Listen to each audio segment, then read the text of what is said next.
Hello बच्चों, कैसे हो आप सभी। उम्मीद करता हूँ सब अच्छे होंगे, मजे में होंगे। तो बच्चों, हम बात कर रहे थे स्टैइक्योमेट्री की। स्टैइक्योमेट्री में ही एक कॉन्सेप्ट आता है परसेंटेज यील्ड और परसेंटेज प्योरिटी। तो परसेंटेज यील्ड क्या होती है, तो उसको पहले समझने की कोशिश करते हैं। एक छोटे से एग्जाम्पल से मैं आपको समझाता हूँ। मान लो मैं एक किसान हूँ। तो मेरे पास है ना जमीन है, और मान लेते मेरे पास है ना 1 एकड़, 1 एकड़ मेरे पास जमीन है। और ये जो जमीन है इसमें मैं कुछ उगाता हूं। तो फॉर एग्जाम्पल मैं यहाँ पे गेहूं की खेती करना चाहता हूँ। गेहूं बोना चाहता हूँ। गेहूं समझते हो ना? यस। तो गेहूं बोना चाहता हूँ यहाँ पे। और जब मैं बोने जा रहा हूँ तो मुझे थोड़ा आइडिया है कि भाई 1 एकड़ से कितना गेहूं उत्पादित हो सकता है, मतलब कितना प्रोडक्शन हो सकता है। लोगों ने लोग बोते आ रहे हैं तो उससे मुझे आइडिया लग रहा है। तो मेरा जो अनुमान है, जो मेरा आइडिया है कि 1 एकड़ से कम मुझे, मतलब ये मैं ऐसे मानूंगा, जो भी चीज है मैं ऐसा मान रहा हूं कि 1 एकड़ से 100 kg कम से कम मेरे पास गेहूं होना चाहिए। तो मेरा आइडिया है कि 1 एकड़ से कितना गेहूं होना चाहिए, 100 kg। सही है।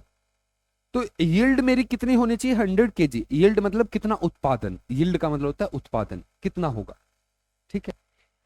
इतना ही अनुमान था मेरा कि इतना इतना होगा। अब मैंने बीज बीज बोए, गेहूं बो दिए, और बारिश वारिश आई, कीड़े वीड़े लग गए। तो जो मेरा जो यील्ड आया, जो उत्पादन हुआ, वो यील्ड हुआ बस 60 kg। ये यील्ड है, ये उत्पादन है। कौन सा? थ्योरेटिकली ये ऐसा मैं मान रहा था कि इतना होगा, लेकिन एक्चुअल में कितना है, इतना है। आपसे पूछा जाएगा परसेंटेज यील्ड बताओ, तो परसेंटेज यील्ड क्या है? परसेंटेज यील्ड कितना परसेंट मिला आपको? तो 60 मिलना कितना चाहिए था, 100 × 100। तो आपका 60% यील्ड है। समझ रहे हो? इसी तरीके से केमिकल रिएक्शन के दौरान होता है। जब आप कोई केमिकल रिएक्शन कराते हो तो आप आइडिया लगाते हो कि इतना बनने वाला है, लेकिन बहुत सारी रीजन की वजह से, मतलब उस रिएक्शन को टेम्परेचर जितना मिलना चाहिए था उतना नहीं मिला। मान लो रिएक्शन 50 डिग्री सेल्सियस पे होने वाली थी, रिएक्शन 40 डिग्री पे रही। तो उसका जितना प्रोडक्ट मिलने वाला था वो नहीं मिलेगा। उसके अंदर कुछ इम्प्योरिटी हो उसकी वजह से, या कुछ और कंडीशन चेंज हो गई हो उसकी वजह से, जो अपनी रिएक्शन जितना प्रोडक्ट बनाने वाली थी उतना नहीं बनता। तो उस केस में अपन परसेंटेज यील्ड फाइंड आउट करते हैं कि कितना बना, कितना परसेंटेज हमें मिला। समझ रहे हो? एक एग्जांपल से समझने की कोशिश करेंगे। फॉर एग्जांपल, मान लो एक रिएक्शन है, अपनी favourite reaction N2 plus H2 gives 2NH3। तो किसी ने मुझे बोला कि भाई 10 मोल अगर अपने पास 10 मोल अगर N2 है तो कितना NH3 बनेगा। तो आपको पता है 1 मोल से कितने बनते हैं, 2 मोल। तो 10 मोल से कितने बनने चाहिए, 20 मोल। तो 20 मोल ये हमें NH3 मिलना चाहिए, लेकिन 20 मोल हमें मिला ही नहीं। कुछ ऐसी सिचुएशन हुई कि 20 की जगह 10 मोल से अपन को 16 मोल ही मिले। तो पूछा जाएगा कितना परसेंटेज यील्ड। मिलना कितना चाहिए था, 20 मोल। 10 मोल से कितना मिलना चाहिए था, 20 मोल। मिले कितने, 16 मोल। तो परसेंटेज कितना, यील्ड कितना परसेंटेज।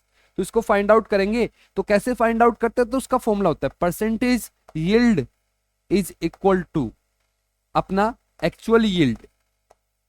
एक्चुअल यील्ड, एक्चुअली कितना मिल रहा है, और थ्योरेटिकली कितना पॉसिबल है, थ्योरेटिकल यील्ड इनटू 100।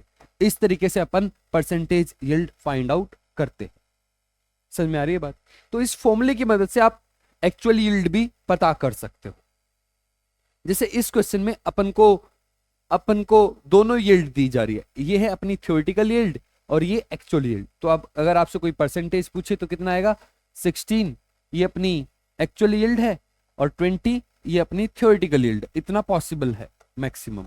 तो 20 पंजे 100, 16 पंजे 80% इस रिएक्शन की यील्ड है। इस तरीके से हम किसी भी रिएक्शन की यील्ड को फाइंड आउट करते हैं। एक क्वेश्चन करें, चलिए एक क्वेश्चन की मदद से इसको समझते हैं। आपके सामने क्वेश्चन है, क्वेश्चन को पढ़िए पहले आराम से, फिर इसको करेंगे। तो क्या बोल रहे हैं, calculate the number of moles of C that will be produced from 20 moles of A that react with excess of B according to the reaction 2A plus B gives 3C having 80% yield। तो ये क्या बोल रहा है question में बोला जा रहा है कि अपने पास है ना 20 मोल ए के हैं। बी कितना है, जितना आपको चाहिए उतना बी है। तो अपन को ये बताना है कि अपने पास क्या पूछ रहा है, सी कितना बनेगा, calculate the number of mole of C कितना बनेगा। अच्छा, अपन को मोल के बारे में बात हो रही तो मोल की इंफॉर्मेशन निकालते हैं, दिख रहा है ना, यस। तो अपन को पता है 2 मोल अगर हम ए के लेंगे तो इसके कितने मोल बनेंगे, 3 मोल, सही है। अगर हम इसके 20 मोल ले ले, अगर इसके 20 मोल हैं तो इसके कितने बनेंगे, तो डायरेक्ट पता है 2 मोल से 3 मोल बन रहे हैं, 20 मोल से कितने बनेंगे, 30 मोल। 30 मोल जब बनेंगे जब 100% यील्ड होगी, लेकिन यील्ड 100% नहीं है, इसने बोला है यील्ड कितनी है, 80%। तो अब बोल रहा है कि सी बताओ कितना बन रहा है अगर 80% यील्ड है, ठीक है। तो अपनी थ्योरेटिकल यील्ड कितनी है, 30 मोल। 30 मोल बनने चाहिए कब, जब 100% यील्ड है। तो 80% यील्ड है, इसका मतलब कितना बनेगा, तो 30 का 80%। तो अगर आप डायरेक्ट करना चाहते तो 24 आ गया। 30 का 80% कितना होता है, 30 इंटू 80/100, 24 मोल्स मिलेंगे आपको सी के। अच्छा, ऐसे समझ में नहीं आया तो फॉर्मूले से चलते हैं। तो परसेंटेज यील्ड का फॉर्मूला क्या है, percentage yield is equal to actual yield upon theoretical yield और मल्टीप्लाई बाय 100। अच्छा, परसेंटेज यील्ड दिया है उसने कितना है, 80। एक्चुअल यील्ड ये फाइंड आउट करना है। थ्योरेटिकल यील्ड कितनी है, कितना बन सकता है, 20 से 30, ये थ्योरेटिकल यील्ड है, इनटू 100। तो एक्चुअल यील्ड कितना आया आपका, तो एक्चुअल यील्ड ए वाई मतलब actual yield 80 into 30 divide by 100, 24 moles. Clear है, समझ में आया। ये था यील्ड का कॉन्सेप्ट, परसेंटेज यील्ड का कॉन्सेप्ट। आगे एक और कॉन्सेप्ट होता है जिसका नाम होता है परसेंटेज प्योरिटी। तो वो क्या चीज होती है उसको समझते हैं अब। अगला अपना टॉपिक है परसेंटेज प्योरिटी। परसेंटेज प्योरिटी, इसके नाम से पता लग रहा है परसेंटेज प्योरिटी। तो समझेंगे एक छोटे से एग्जांपल की मदद से। मान लो मेरे पास कोई सैंपल है, कोई केमिकल है,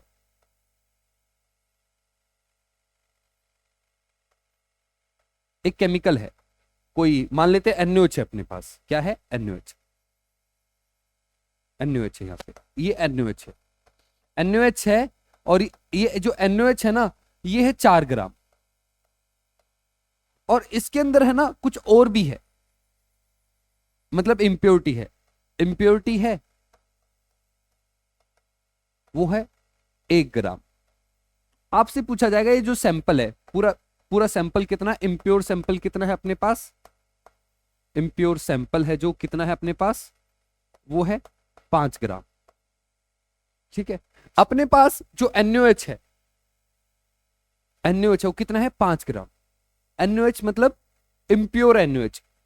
ठीक है, जैसे कोई भी आप सैंपल, कोई भी केमिकल लेते हो ना, उसके अंदर कुछ ना कुछ इम्प्योरिटी रहती है, कुछ ना कुछ, थोड़ी बहुत रहे लेकिन रहेगी जरूर। तो उस केस में अपन परसेंटेज प्योरिटी फाइंड आउट करते हैं। तो अगर कोई पूछे कि यहाँ पे कितना परसेंटेज NaOH का है, तो बता सकते हो, परसेंटेज निकालना आसान है ना।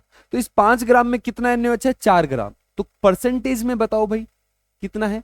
तो अगर हम परसेंटेज के बारे में बात करें, परसेंटेज प्योरिटी, तो परसेंटेज प्योरिटी कैसे निकल के आएगी, परसेंटेज प्योरिटी में आप देखोगे प्योर कंपाउंड कितना है, 4 ग्राम।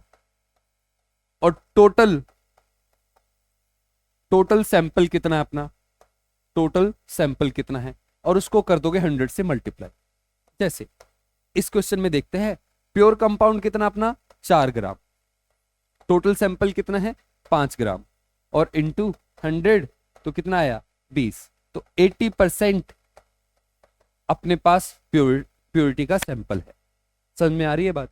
तो ऐसे हम परसेंटेज प्योरिटी फाइंड आउट करते हैं। इसमें एक चीज मुझे आपको बतानी है कि जब भी कोई केमिकल रिएक्शन होगी, जैसे अगर मान लो इसी सैंपल के अगर हम केमिकल रिएक्शन कराए, इसकी रिएक्शन HCl से कराए NaOH की, तो इसमें NaOH रिएक्ट करेगा, इंप्योरिटी रिएक्ट नहीं करती। हम ये मान के चलते हैं कि इंप्योरिटी इनर्ट है, वो रिएक्शन नहीं करती, वो रिएक्ट नहीं करेगी। तो अगर हम HCl डालेंगे तो इसके अंदर कितना NaOH रिएक्ट करेगा, 4 ग्राम। समझ में आ रही है बात। तो कोई भी जब रिएक्शन होती है तो उसमें जो प्योर कंपाउंड होता है उसी की रिएक्शन होती है, इंप्योरिटी की रिएक्शन नहीं होती है। क्लियर है, इसको, इस लाइन को लिख लेना, इंपॉर्टेंट लाइन है। In a reaction only pure compound takes part. Impurity participate कर सकते हैं, इंप्योरिटी रिएक्शन कर सकती है अगर क्वेश्चन में बोलेगा। अगर नहीं बोल रहा तो हम ये मान के चलेंगे हमेशा कि इंप्योरिटी रिएक्शन नहीं कर रही है।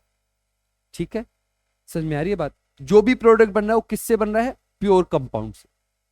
5 ग्राम में से कितना रिएक्ट करेगा? सिर्फ 4 ग्राम रिएक्ट करेगा, 1 ग्राम ऐसा का ऐसा रहेगा। इसको एक क्वेश्चन की मदद से समझेंगे। चले आगे चलते हैं अगले क्वेश्चन की तरफ। क्वेश्चन को पढ़िए पहले आराम से, फिर इसको करेंगे। तो क्या बोल रहा है, पेन चेंज करता हूं। तो बोल रहा है 17.4 ग्राम अपने पास MnO2 है, is treated with excess of H2C2O4 oxalic acid in presence of H2SO4। तो MnO2 की रिएक्शन करा रहे हैं H2C2O4 के साथ और H2SO4 के प्रेजेंस में। As a result 6.72 gram of CO2 gas is obtained. ये बोल रहा है कि इतना CO2 मिला हमें। इस CO2 कितना मिला? 6.72 gram. Obtained at STP, then determine percentage purity of MnO2। ये पूछ रहा है परसेंटेज प्योरिटी बताओ MnO2 का। इसका मतलब आपके पास जो 17.4 ग्राम MnO2 है वो प्योर नहीं है। अगर प्योर होता तो पूछता ही क्यों वो परसेंटेज प्योरिटी? प्योर होता तो पूछता ही क्यों? उस ये 17.4 ग्राम है, इसके अंदर इम्प्योरिटी है, कुछ अमाउंट MnO2 है और बाकी इम्प्योरिटी है। तो आपसे पूछा जा रहा है कितना प्योर है वो, तो अपन को इनडायरेक्टली ये बताना है इस 17.4 ग्राम में कितना MnO2 है और कितनी इम्प्योरिटी है। सही है, अपन को ये चेक करना है MnO2 कितना है। हमको ये पता है जब भी रिएक्शन होगी उसमें जो प्योर चीज है वो ही पार्टिसिपेट करेगी। तो 17.4 ग्राम में जितना MnO2 है वो सारा रिएक्ट किया होगा, इंप्योरिटी रिएक्ट नहीं की होगी। तो कितना रिएक्ट किया कैसे पता लगे? रिएक्शन बता देगी अपन को। समझ में आ रही है बात? तो अपने पास CO2 के बारे में बताया जा रहा है और CO2 से क्या हम इसके बारे में बता सकते हैं? बिल्कुल बता सकते हैं। अगर हमें एक चीज दी जाए दूसरे के बारे में हम बता सकते हैं। तो हमें इस बार ये दिया जा रहा है और इसके बारे में पूछा जा रहा है, तो हम ये चेक करेंगे MnO2 कितना। वेट में बात हो रही तो वेट पे ही चलते हैं, इन दोनों पे ही फोकस करेंगे, बाकी चीजों को भूल जाओ, रिएक्शन बैलेंस है। तो इनका वेट चेक करते हैं। तो इसका वेट अगर आप चेक करने जाओगे तो इसका CO2 का होता है 44 इंटू 2 88 ग्राम। अगर इसका वेट चेक करोगे Mn का होगा 55 और O2 एक का 16 दो का 32, कितना हुआ? 55 प्लस 32 87 ग्राम। सही है। तो क्या कहना चाहता हूं, अगर 88 ग्राम CO2 बनाना है तो ये कितना लगता है? 87 ग्राम। 6.72 ग्राम CO2 बनाना है तो कितना लगेगा? यूनिटरी मेथड लगा देंगे। ठीक है, चलो यूनिटरी मेथड लगाते हैं। दिख रहा है? यस। चलिए, तो मैं बोलता हूं 88 ग्राम CO2 रिक्वायर कितना? 87 ग्राम MnO2। सही है। 6.72 ग्राम CO2 रिक्वायर कितना? x करके क्रॉस मल्टीप्लाई कर दो। x will be 87 into 6.72 upon 88। अगर हम इसको कैलकुलेट करने जाएंगे तो कैलकुलेशन तो बेकार सी है इसकी, तो इसको थोड़ा सिंपल करते हैं अपन। ठीक है, कैसे करें सिंपल? तो 87 है 88 है, लगभग बराबर से ही है, तो इसकी जो वैल्यू आएगी हम अप्रोक्स में चलेंगे।